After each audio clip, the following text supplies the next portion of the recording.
जो उधार लेकर भी सीना ठोक कर खड़ा हो जाए, उसे ये समझाना पड़ता है कि कर्ज दया नहीं होता और सब्र को कमजोरी समझने की कीमत चुकानी पड़ती है।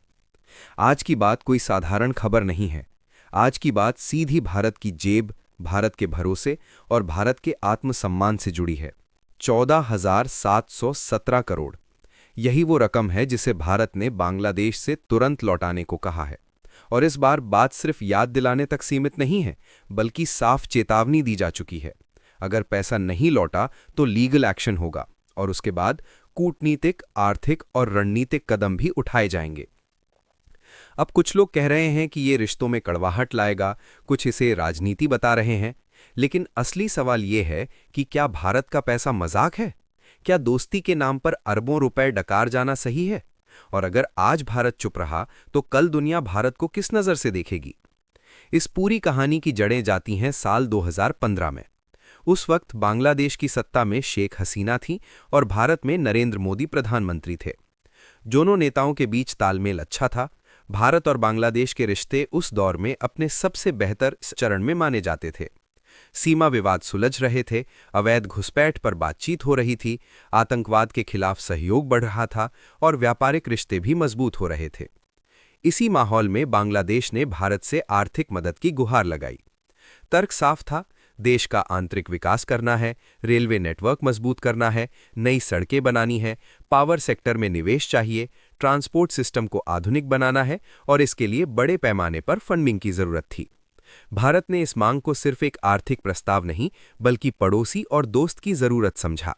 और यहीं से शुरू हुआ वो फैसला जिसे आज कई लोग भारत की सबसे बड़ी दरियाविली और कुछ लोग सबसे बड़ी रणनीतिक चूक मान रहे हैं। भारत सरकार ने बांग्लादेश को करीब $5 बिलियन का लोन मंजूर किया। अब ध्यान दीजिए, 5 बिलियन भारतीय रुपए में ये रकम करीब 18,000 करोड़ से ज्यादा बैठती है। और सबसे चौंकाने वाली बात ये कि ये लोन सिर्फ 1% सालाना ब्याज पर दिया गया, यानी नाम मात्र का ब्याज। आज के समय में जब वर्ल्ड बैंक और IMF भी इतनी नरमी नहीं दिखाते, तब भारत ने दिल खोलकर मदद की। शर्तें भी बेहद आसान थीं, कोई जमीन गिरवी नहीं, कोई बंदरगाह की मांग नहीं, कोई सैन्य या रणनीतिक संपत्ति की शर्त नहीं। 20 साल में धीरे धीरे पैसा लौटाना था। भारत ने ये मानकर चल लिया कि भरोसे का रिश्ता है, भुगतान समय पर होगा। तय किया गया कि ये रकम किस्तों में दी जाएगी। पहली किस्त 2016 में जारी हुई $1 बिलियन, दूसरी किस्त 2019 में $500 मिलियन और तीसरी किस्त 2024 में $500 मिलियन। यानी 2016 से लेकर 2024 तक भारत ने चरणबद्ध तरीके से बांग्लादेश को अरबों डॉलर सौंपे। अब यहां तक कहानी सुनकर लगेगा कि सब कुछ व्यवस्थित है, लेकिन असली मोड़ आता है इसके बाद। जब तक शेख हसीना सत्ता में रहीं, तब तक भी बांग्लादेश ने लोन चुकाने में कोई खास दिलचस्पी नहीं दिखाई। पूरे कई सालों में जो रकम लौटाई गई वो सिर्फ $376 मिलियन थी, यानी करीब 348 करोड़ रुपए। इतनी बड़ी रकम के सामने ये भुगतान लगभग नगण्य था। इसके बाद बांग्लादेश में सत्ता परिवर्तन हुआ। भारत को उम्मीद थी कि नई सरकार पुराने समझौतों का सम्मान करेगी, लेकिन हुआ इसका उल्टा।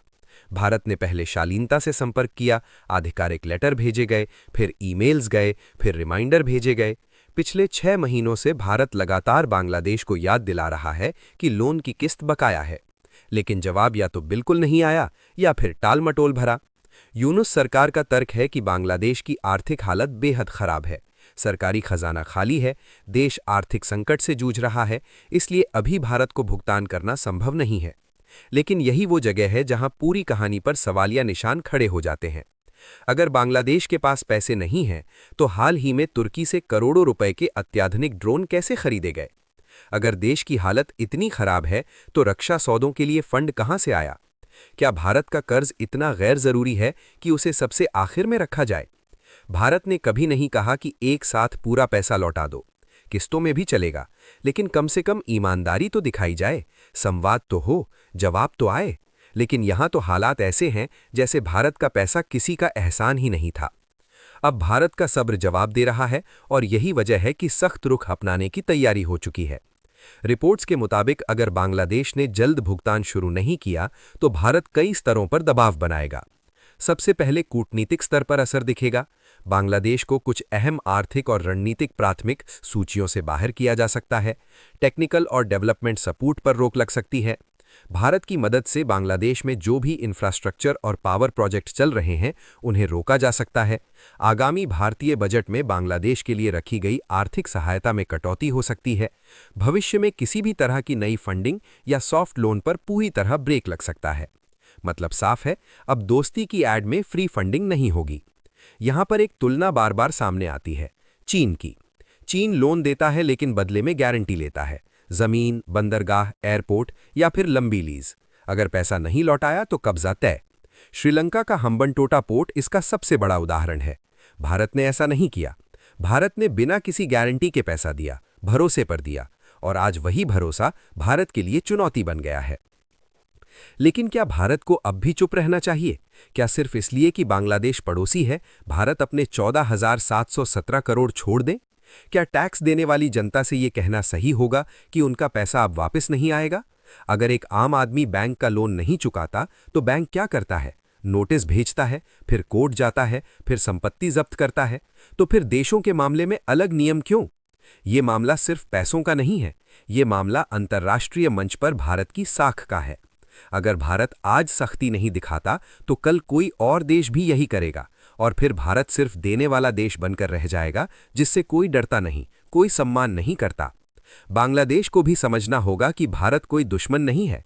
भारत वही देश है जिसने बिना शर्त मदद की, और उस मदद की कीमत सिर्फ जिम्मेदारी है। ना सूद की मांग, ना जुर्माने की धमकी, बस समय पर भुगतान।